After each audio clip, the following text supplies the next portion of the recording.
Aujourd'hui, on va voir l'anatomie vasculo-nerveuse du pied. C'est une tumeur vasculaire de l'avant-pied. On va profiter pour voir un peu la vascularisation et l'innervation du pied. On va commencer d'abord par les branches artérielles qui sont issues de l'artère tibiale antérieure. L'artère tibiale antérieure, elle est collée à l'os à ce niveau, au niveau de la face antérieure de la cheville. C'est l'élément le plus profond. Elle descend à son arrivée au niveau de la ligne intermalléolaire, c'est-à-dire en regard de la cheville.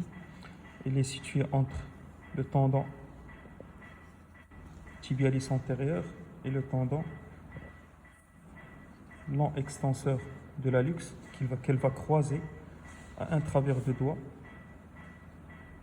en amont de la ligne intermalléolaire pour donner ses premières branches collatérales au niveau du pied, à savoir les deux artères métatarsiennes médiales et latérales. Il va continuer au niveau du dos du pied pour donner l'artère arquée qui va donner naissance à l'artère de deuxième espace, troisième et du quatrième espace, et une branche pour le premier espace. Il va donner ici aussi une branche anastomotique qui va traverser le premier espace intermétatarsien pour venir s'anastomoser avec l'arcade plantaire, avec le pédicule plantaire médial et plantaire latéral et l'arcade plantaire. Donc c'est l'anastomose entre l'arcade dorsale et l'arcade plantaire. Donc ça c'est pour l'artère tibiale antérieure qui va donner l'artère dorsale du pied.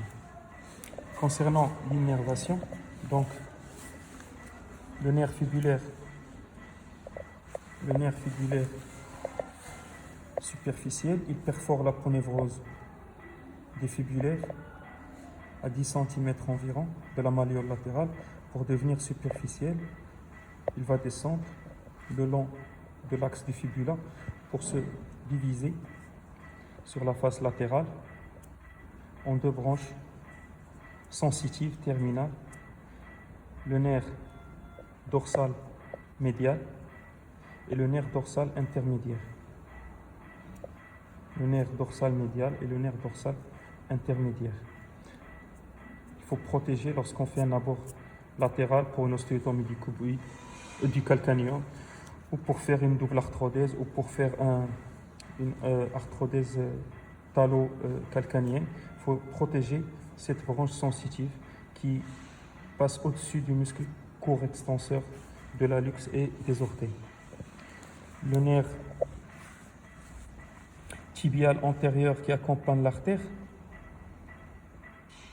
il va passer au niveau des plans profonds. Il va donner des branches digitales, motrices pour les muscles interosseux.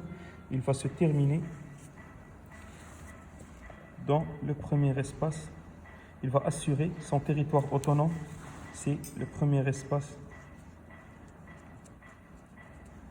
C'est ici qu'on va tester le nerf tibial antérieur en cas de suspicion de lésion.